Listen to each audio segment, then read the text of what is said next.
Good evening, everybody, and a very, very warm welcome to Moyo Talks, the home of inspiration. And it is a pleasure to welcome you to our platform this evening as we host another one of our inspiring webinars. Just a few announcements before we get started. You are welcome to use the chat function. You'll see the chat button at the bottom of your screen, or on some phones at the top of your screen. And you are invited to just share your feedback, your thoughts, anything that you're experiencing in the chat box. I'm going to put something there now. And perhaps just so that you can get familiar with it, why don't you just say hi and let us know where you're listening in from tonight, just so we can see who's out there. So yeah, put that into the chat box. The other button to be aware of is the Q&A button. At the end of Lois's presentation tonight, we're going to do a Q&A, and you're invited to post your questions for the Q&A into the Q&A function. So you'll see that button down at the bottom of your screen as well, and you can post your questions there. And yes, hi, Liz. Nice to have somebody from Zambia here again, as always. Thank you. And Andrea, hi.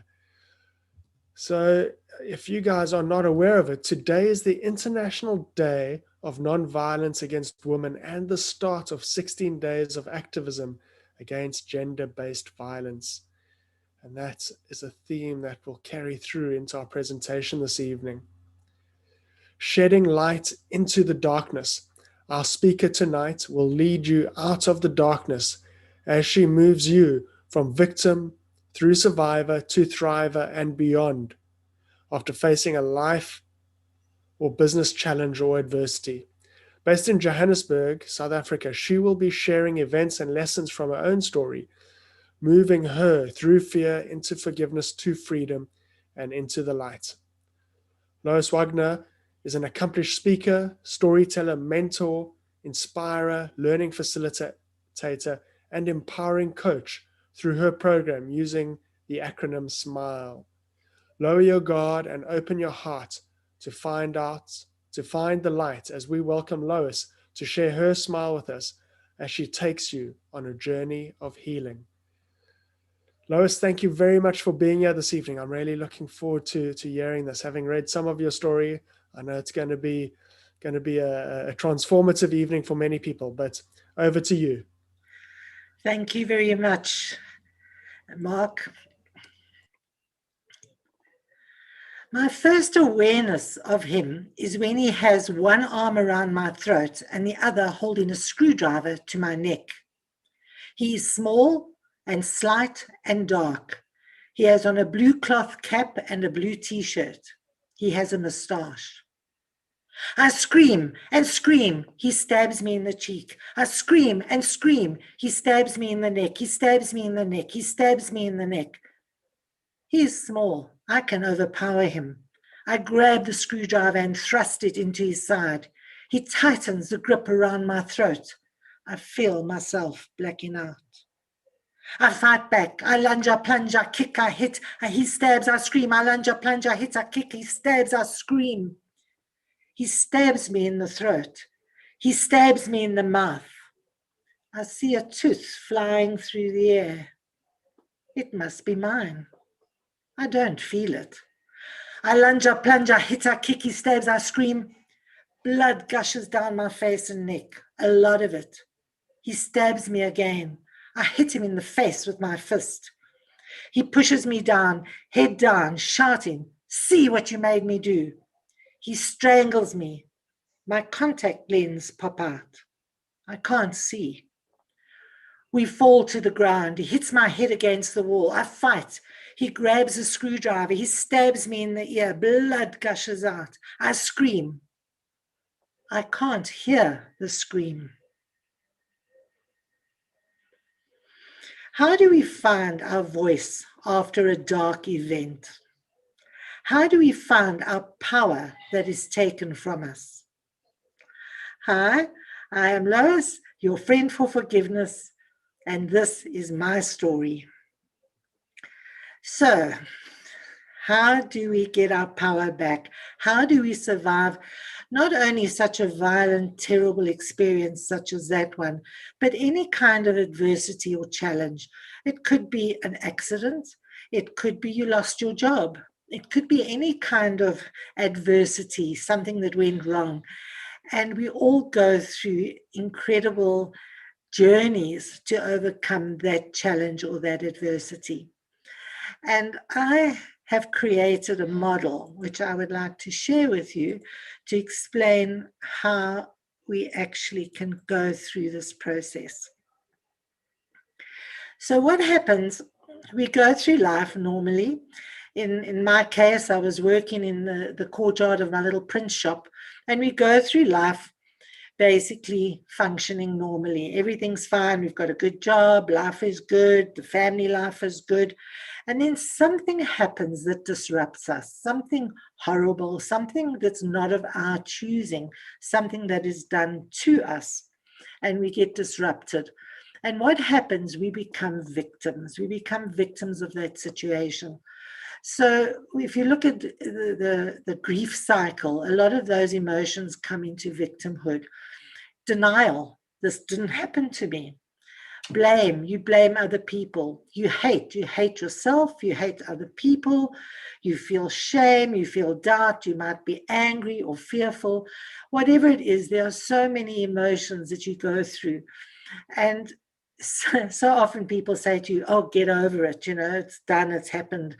But it's important that you feel those emotions, that you actually experience and explore what those emotions are doing for you, because they are there for a reason. Something bad happened to you and you need to actually experience it. So what we then do, it's important to understand that this journey is not a linear journey. It's very up and down and convoluted, and you go around this journey at a very difficult pace. For some people it's a lot easier, but it's important also to remember that your journey is your journey and you can't compare it to anybody else's journey, and know that it will go up and down and backwards and forwards. So what happens is we need to build resilience. And resilience, I think most of us in South Africa have a lot of resilience. We face so many difficulties in our time that we've got a natural resilience, but we can still develop our resilience further, because resilience is very important to get your optimism back, to become determined, to recreate your enthusiastic outlook on life, get a renewed courage and strength. So we build our resilience. And for me, the resilience after I was raped back in 1995, just as we were going into the new democracy. And I built my resilience by becoming an activist and a lobbyist. And I wanted to change the world.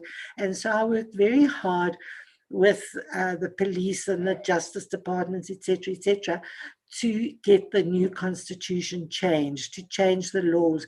The man who raped me was out on bail for rape, and that just to me wasn't acceptable, that this was allowed, that a rapist could be walking the streets. And so that's where my resilience came in, and I was out there changing the world. Once you are working with your resilience, you become a survivor. And often people who've survived some terrible experience, as I say, it's not only a violent sexual experience, it could be an accident or losing a job or losing a loved one.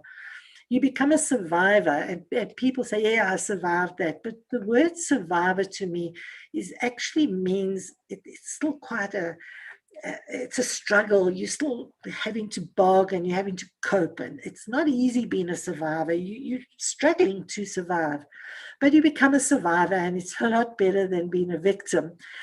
But do remember that even though you are a survivor, something can trigger you and you can fall back into that victim mode. It's backwards and forwards and up and down. You then start developing your grit. And for me, this is even more important than resilience, because grit is where you are focused on the future. It's where you explore options. It's developing your perseverance and your persistence and getting your passion back. So it's having goals and aspirations and dreams and having the drive to go out and achieve those aspirations. And that is when you become a thriver. Remember, you still go up and down, but you get your self-esteem back. You start getting some level of success again, and you start thriving in life and in business. And it's a good place to be when you become a thriver. But there's more. And that is when you develop a growth mindset. So you have post traumatic growth, and through that, it's what did I learn from this experience? What has this experience given me? What was it all about? Why did I have to experience this thing? And you develop greater strength. And some of us, not everybody, and it's not essential that you do, some of us then start giving back and saying, how can I help others who've experienced something similar? And that's when you develop the benefit mindset. And you're saying, okay, I've experienced this, I've learned a whole bunch of lessons, and I can help other people on this journey. And again, do remember that this journey is up and down. And here I wanted to say that it's also extremely important that you understand that you are not alone. There are hundreds of groups and therapists and people out there who are willing to give their time and their support. Again, it doesn't have to be gender-based violence. It can be for anything. You will find groups, especially with the social media as it is today, you will find so much help and support. And the other thing is also the number of therapies and modalities out there. There's no one size fits all. Uh, you may want to go to a conventional psychologist, you may need to go for medical support, but they're all the what we call the woo-woo ones, all the energy healing therapies and physical therapies that you can go for. And you need to play with them, try them out, and find the one or two or three that work for you. And don't let anybody talk you out of out of it. It's what works for you. Each of us will have a different requirement. And then the final stage for me is when you learn to forgive yourself and to forgive others. So, in terms of forgiving yourself, for me, it was why didn't I know how to fight better? This man was smaller than me. I should have been able to overpower him. Sure, I was afraid, and we all know about the amygdala and the brain and how it works. You're going to freeze, fight, or flight syndrome, and we all go through that. But you don't know how you're going to react. And I fought hard. I just didn't know how to fight properly. And as a result, I was overpowered and I gave up. I actually gave up fighting when I was probably at my most powerful because I was so afraid. So I had to forgive myself for not knowing how to fight. I had to forgive myself for working late that night. Why was I working so late on my own in this little courtyard in Cape Town? This man climbed over a 2.5 meter wall. It had razor wire, and he climbed over. And why didn't I lock myself inside? I don't know. So I had to forgive myself. And then it's about forgiving the others. And the poll was put up there. I don't know if you've had the results yet, but the poll is, can you forgive the unforgivable? What happened to me, you say yes, 2/3 say yes, we can forgive the unforgivable, and 1/3 say no. It's also your definition of the unforgivable. So yes, it was a very interesting time in my life. And I'll just finish this slide and then I'll come back on the screen. But what happens is you find freedom when you can forgive. You soar and you fly to freedom. So basically what I did, I left South Africa and I was living and working in the Middle East. And I'd been gone for a year and I was coming home for my first holiday.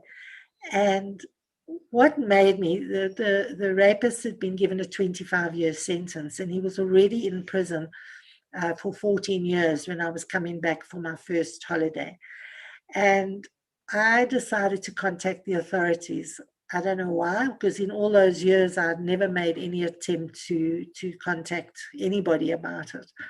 And I made this attempt, I contacted the authorities, and they told me that his parole hearing was going to be the day after I arrived in Cape Town. I mean, that was just too much of a coincidence, especially that the law in South Africa had just changed a few months before, allowing what the authorities call victims to attend parole hearings.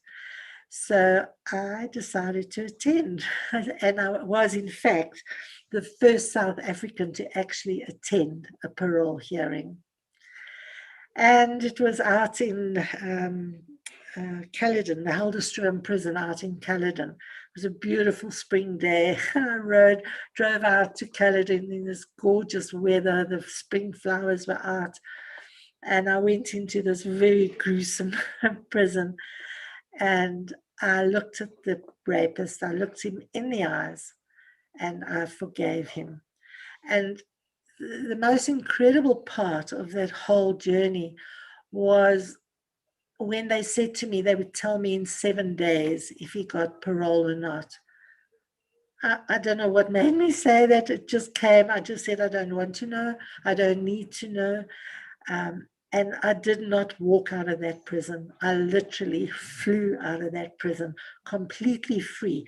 Because what forgiveness is, when you're holding on to something, you're bound to that person or to that incident or to that situation. And it triggers you and you dream about it and you have horrible feelings of hate and revenge and whatever it is that you have. And when you forgive, what it does, it just breaks that tie. It literally breaks that tie and it sets you free from that situation or from that person. So forgiveness is not about condoning what the other person has done. It's not about saying they shouldn't get punished or pay restitution or be forgotten, because you can't forget. But it sets you free from that situation. And it is such a powerful, powerful emotion. And that is when you get your power back and you get your voice back. And that's when I got my voice back. So it took me 14 years to get to that point. And some people it will take a couple of days. Some people it will take 20 years. I just say, please don't wait so long. You really can, if you put your mind to it, you really can get to that place of freedom a lot quicker using certain techniques. And I have a free on my webpage. If you go to my webpage later, I have a free checklist on how to forgive.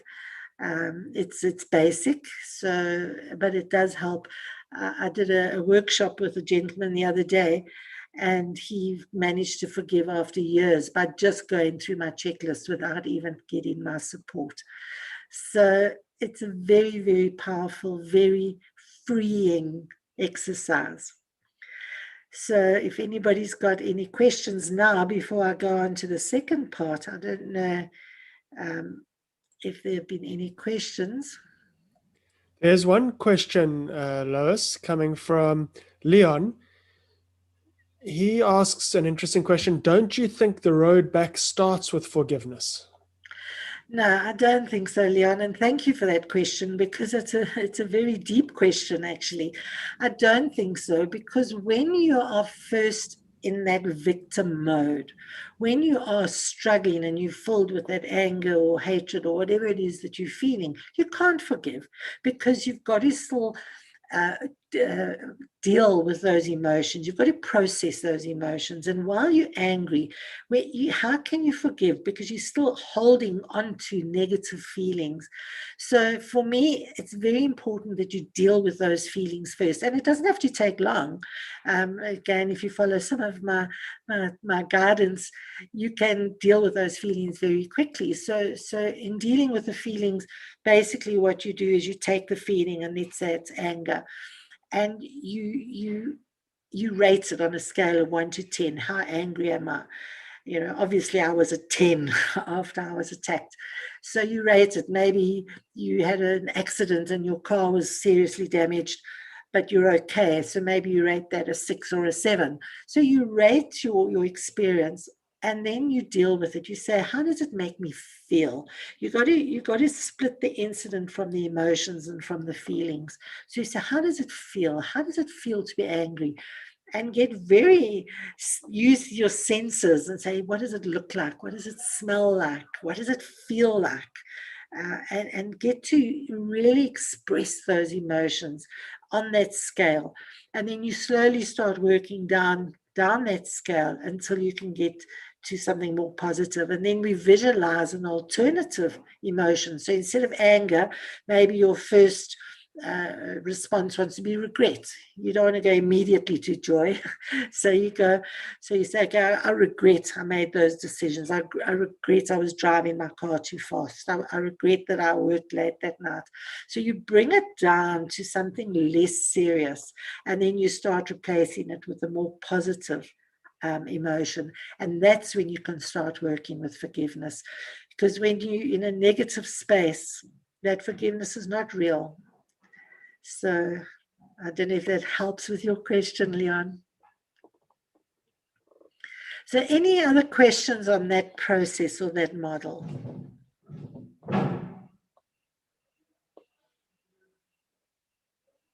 And you're welcome to ask any questions about my experience. I've actually written a book which explains everything. I've held nothing back. So if there's any question you want to ask, I'm more than happy to answer them for you. Okay, there are a few questions coming in now. The first one from Villian. How long did it take you to get out of the negative space? Well, interesting one, William, is that because I was so angry, remember this happened in 95. Nobody spoke about rape in those days. It was a taboo subject and the word wasn't mentioned. And I'm sure you all remember Alison. She was raped and attacked a year before I was. And she was like almost the first person that we all knew about that had been raped, because it just wasn't spoken about. And I suppose I'm so grateful for her that she was there before me, because it made it easier for me to go public. Um, but uh, what was the question again? How long did it take you to get out of the Uh, negative yeah, space? so, And so that's yeah, so followed up. because I became an activist and I was focusing already on changing the world, I got out of the negative space quite readily, but it was maybe 2 years, 2 to 3 years before I fully came out of it. So, and then finally, after 14 years, when I forgave, that's when it was all went away. So, but yeah, so it took me longer than I would have liked. If I go back now, I would like to do it in maybe the whole thing in 2 years. So, yeah.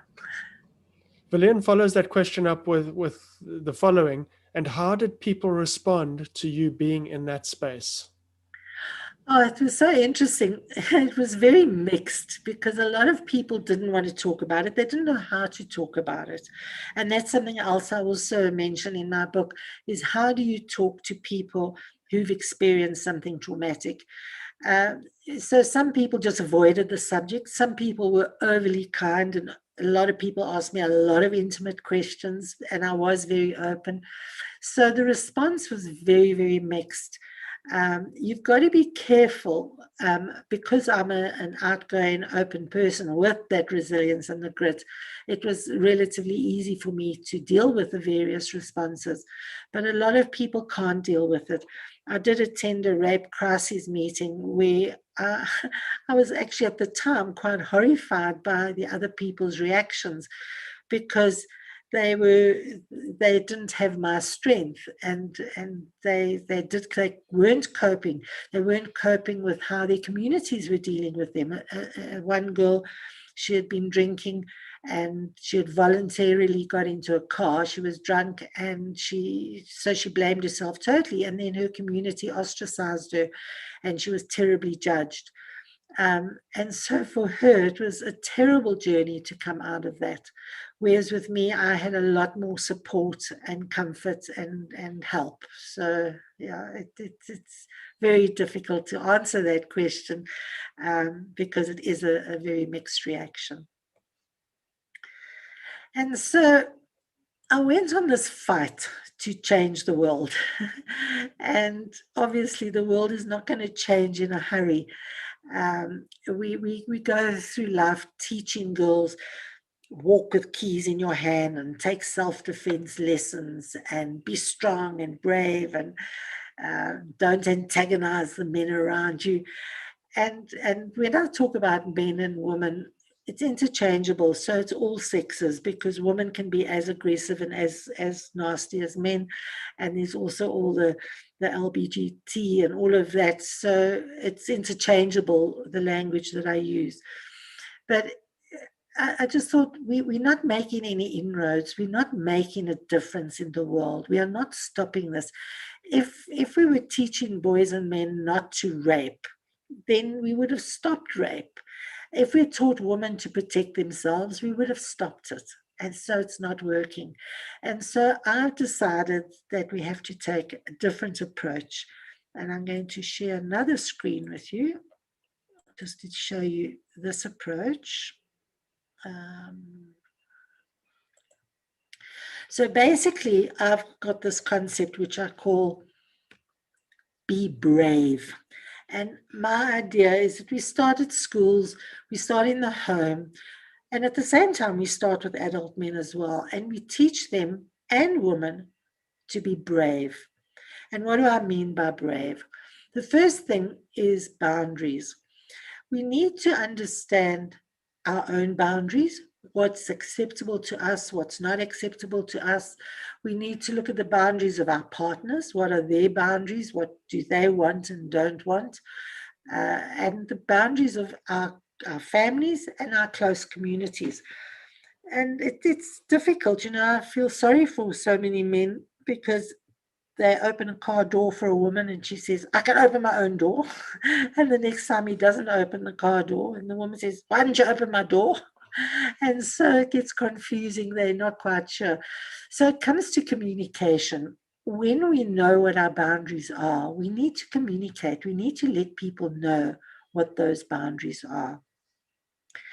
The next one is to respect. So when we know what the boundaries are and we know what people's values are, we need to respect them, to honor, respect. I don't have to explain what respect is.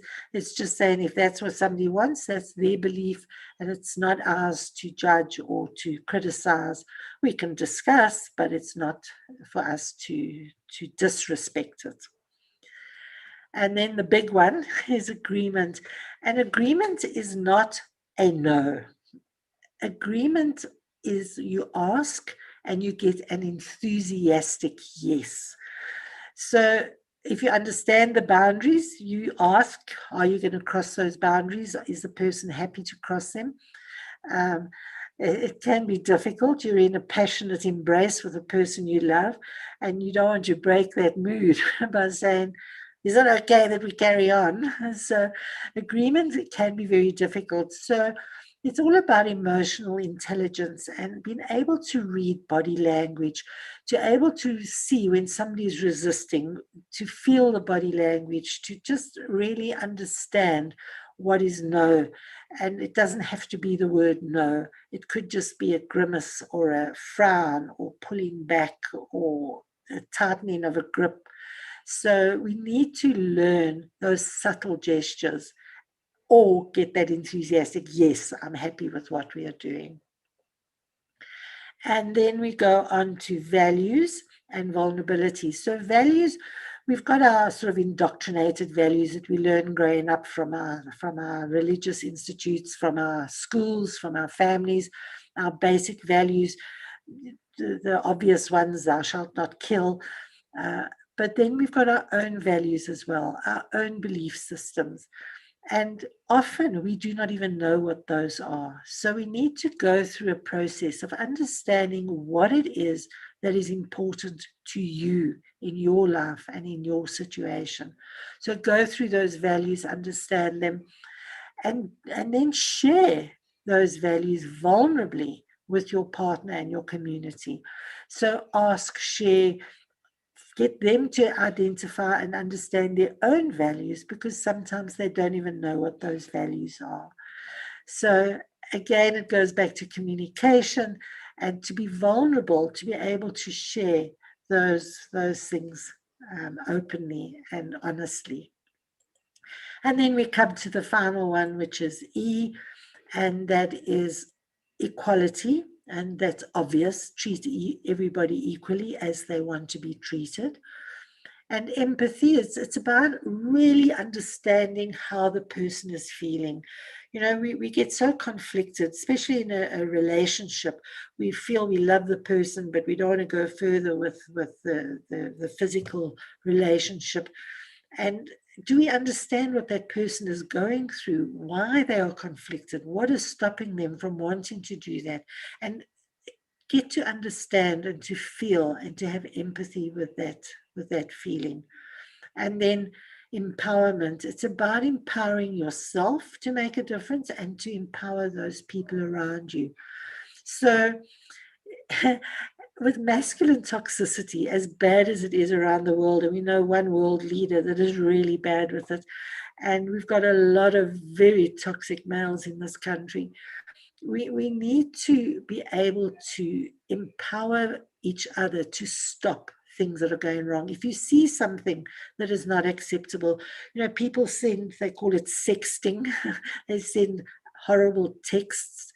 If you see somebody doing a nasty text, you need to actually stop them. Go and say, that is not good behavior. That is not acceptable behavior. So we want to go around and empower each other to make a difference. And sometimes that can be extremely difficult because people are afraid to. I did a workshop with some teenagers the other day, and the one boy said he was going to stop his friends from sexting. And I thought, wow, that's fantastic. And then I thought, this poor youngster is going back to school and he's going to stop his mates, and somebody's going to say to him, oh, stop being a sissy, or whatever they say today with the kids. And he's going to be pressurized, the peer pressure to say, okay, I'll just accept what you're doing. So, you know, there's that lovely expression that a leader needs a follower because the followers follow the follower and not the leader. So we need to get those first few followers that are going to start this movement, those brave boys, those brave men who are going to actually make the first step. And they're going to be laughed at or teased or called names, whatever it is. But we need to encourage more and more people and to support. As soon as we see somebody doing the right thing, is to support them in doing that right thing. And so I challenge all of you to take up this challenge, to be brave and to help all of those around you be brave. And it's not only for men, it's for women as well. If we can all be brave and we can empower those around us. Questions?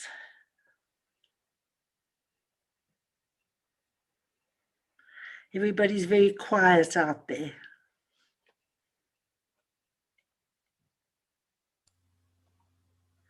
Do we have another poll, Mark? Yeah, I'll launch the poll now.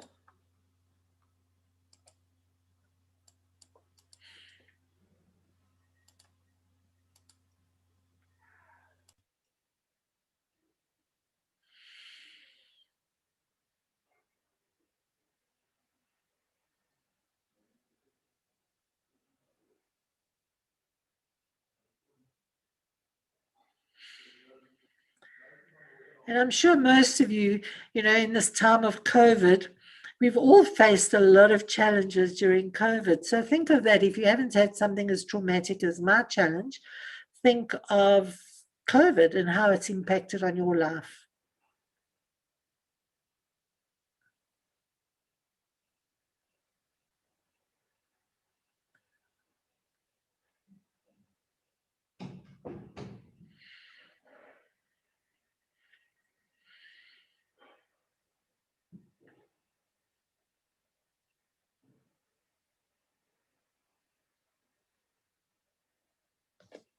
How are we doing on the poll?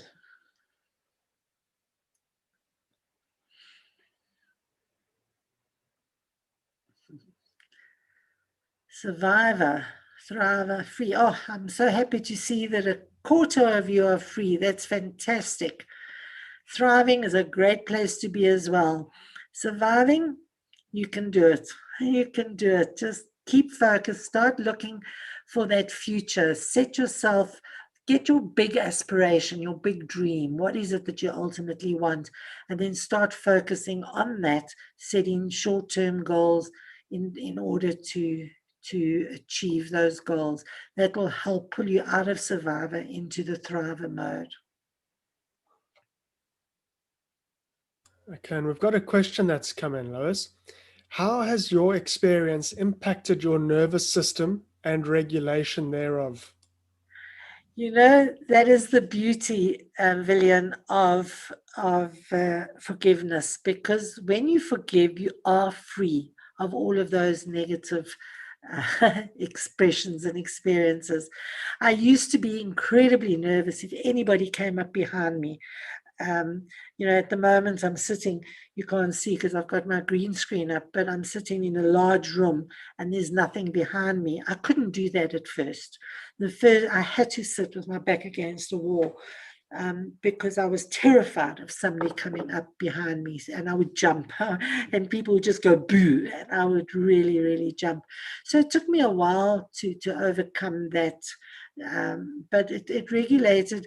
When you start going through the process and you start focusing and building that resilience and that grit, you do regulate your nervous system. You focus on the positive and you keep thinking of the positive. And you deal with those emotions. As I was saying, if you take each of those negative emotions and you experience it and you visualize it and you deal with it, you can get rid of it out of your conscious mind, even your subconscious mind, or you bury it so deep that it doesn't come up again.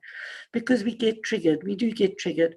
I have over the years been triggered once or twice, but nothing serious because I have managed it very well.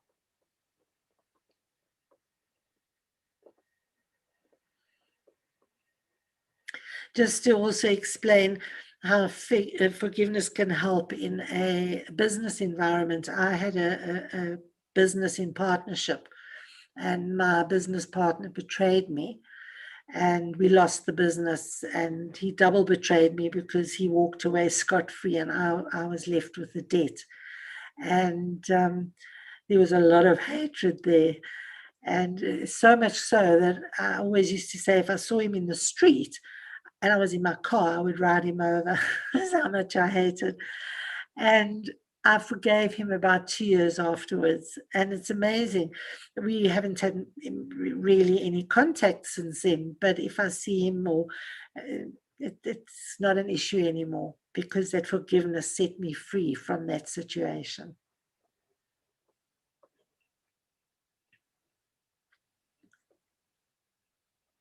So it works in all situations, not only violent, traumatic situations. Anything else? Come on, guys. There must be lots of questions. You can go to my web page, Walking Without Skin, and you can download that free checklist for forgiveness. I've got another free ebook on igniting your mojo, how you can keep happy. It's a checklist really of just suggestions of things you can do when you're feeling down. how to get your passion back. So the Mojo book is also very useful just to help you when you're stuck. What can I do to get to feel better? What are some of the things I can do? So it's everything. So we talk about your heart, your head, your soul. What are the different things you can do to get yourself back? Okay, Lois, here's a question from Megan. How do you spiritually reconcile your experience? Do you believe in karma, or do you think this happened to you just randomly? You know, Megan, I've believed in karma my whole life. And I just think I must have been so terrible to have had this experience. So I don't think I do believe so much in karma anymore, because I don't, unless it was in a previous life that I was just so horrible that I had to experience this. But I think we make our own karma to a degree. I'm giving back. I've got that benefit mindset. I'm helping other people achieve freedom. So it's spiritually, I believe in a universal power, energy, and when you forgive and when you work through something like this, you're sharing it with the universe, and when the universe accepts it, it takes some of the pain and the angst away from you, and it helps you manage the process. So I always say it's important to share. You don't have to go public like I went. You can share just with your close loved ones, with a therapist. If you don't know anybody, you can share with your dog or your cat, or even with a mirror. But just get it out there, get it into the universe, share it, it disperses, the energy goes all around, and it does relieve you a lot. So I don't know if that answers the question, Megan. If not, drop another question and I'll continue. Okay, Nadine asks, what advice can you suggest for going through additional violent trauma while on and while on a spiritual healing journey? Oh, Nadine, it's a difficult one because I don't know your circumstances. But my first question would be, if it's in a relationship, get out. If you're experiencing repeated trauma from a narcissistic or a violent partner, get out. It's just not worth hanging in there. You need to change something. If it's not in a relationship, and it's just you're just unfortunate that something has happened to you again, you've got to look at your lifestyle. You've got to look at what is happening and make changes so that it doesn't happen again. And we can make those changes. I know it's difficult, especially in a relationship. You might be a financial situation or whatever. There's lots of reasons why people don't get out of difficult situations, but you need to find the support, and there's support out there. There are a lot of groups that help those, specifically those kind of situations, but you need to make the change. Continue with your journey. As I said, it is a convoluted journey. You will go up, you will go down. Follow, keep focusing on the emotions. If you're dealing with the emotions and the feelings, overcome everything eventually. Hope that helps. You can contact me if you want. Mhm. Thanks, Lois. There's another question. Can you talk to us about forgiveness? We always think it's a religious concept. Well, it is a religious concept, but it doesn't have to be a religious concept. It is, as I said, it's just about breaking the bond or the tie that is keeping you bound to the other. I can't speak on the religious side. I can only speak from my own side, and it's really just what I did was I prepared this whole big speech for the forgiveness, which was so wrong, and so I advise people not to go down that road. Make it simple, but it's about saying, I'm giving the responsibility of that action back to the person who created the situation. When you're holding it here, you're responsible. I'm responsible for how bad I'm feeling. I'm responsible for what's going on in my life right now. But by forgiving, what I'm saying is, it's not my responsibility, it's your responsibility. And so I give it back to you. And what I did was I gave it from my higher power and I gave it back to his higher power. And I'm saying, I'm letting it go. I'm passing it back to you, and you've got to deal with it in whatever way you've got to deal with it. And you pass it back. And so, if you put that into a religious perspective, you're passing it to God and you're saying, let God take it. So, I don't know if that helps.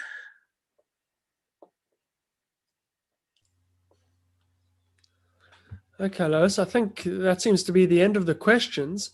What sort of workshops or other services do you offer if people wanted to work with you anymore? Well, the first thing is that I would love everybody to participate. I'm running 3 free workshops. One's tomorrow night, and the others are, and I'll post it in the chat box. The others are on the 2nd and the 8th of December. Let me find the chat box and let me just post it here. Um, Chat. And I would love everybody to join this workshop. It's about how we can be brave. So it's saying, what can we do? What can you do? What can we do together to stop this pandemic? How can we help each other? How can we empower each other? So I would love to take this conversation further and let's discuss what we can do to make a difference. So please do join me. The link's there. If you miss the link after the webinar, just go to Quicket. It's called Be Brave. I'm sure you'll find it. I'd love you to join me on that. So that's my first request. Let's be brave together. I do workshops on Be Brave, predominantly with groups, teenagers, but it can be with adults as well. And I do one-on-one coaching. I also do group coaching, but a lot of people are reluctant to share their stories in a group because you need to be vulnerable and you need to share your story. So I do coaching to help people overcome the situation. And yeah, I've got other workshops, but I think that's enough. Great, thank you very much. We And will. I do have my book, Walking Without Skin, which is a part memoir and a part self-help guide. So there's lots of tips. It's written as a journal. I wrote it every day after. In fact, when I opened this talk, that was actually an extract from the opening of the book. I wrote it as a journal, a day-by-day blow of what I experienced, and then I've interspersed it with lessons and reflections. So it gives a good idea of a journey on how you can manage your journey. Great, thank you very much, Lois. We'll share those links in the email tomorrow with the recording of this talk. So if anybody does want those links, we'll put them into the email that we send tomorrow. So Lois, thank you very much for sharing your time and your experience and your wisdom with us. It was really insightful, and I think not only our country but the entire planet could benefit from learning what you have to offer. So I really hope people do take up the offer of these free workshops, and we can take that further because it would really be beneficial.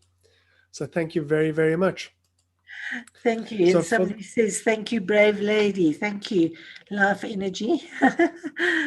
Let's all be yeah, brave together. yeah, thank you very much. And just an announcement for the audience: next week, if you have not, sorry, just let me close that. If you haven't seen already, we have an event coming up next week, Wednesday, our final event of the year. Um, and that is to be an event that is live at Erin Hall, back to our old home, and streamed online. It's going to be a hybrid event. So for those of you who do want to be there in person, you can be. Seats are obviously limited. There are some regulations in place that we need to follow. And if you can't be there or you would rather watch online, you can do so. So that is next week. We have a numerologist, an astrologer, and a futures strategist taking a conscious view of the future and also just reflecting on 2021. So the numerologist is Kim Tempest, the astrologer is Margarita Celeste, and the futures strategist is John Sinai. So it is really going to be a very interesting event, well worth your time. So if you're interested in that, make sure you book a ticket. We'd love to see you there. Lois, thank you very, very much for your time again. It's really been good and beneficial for us. So thank you so much for that. And I wish you the best for your workshops. To everybody else, farewell, and we'll see you next week. And I want to just say, fly free. Thank you.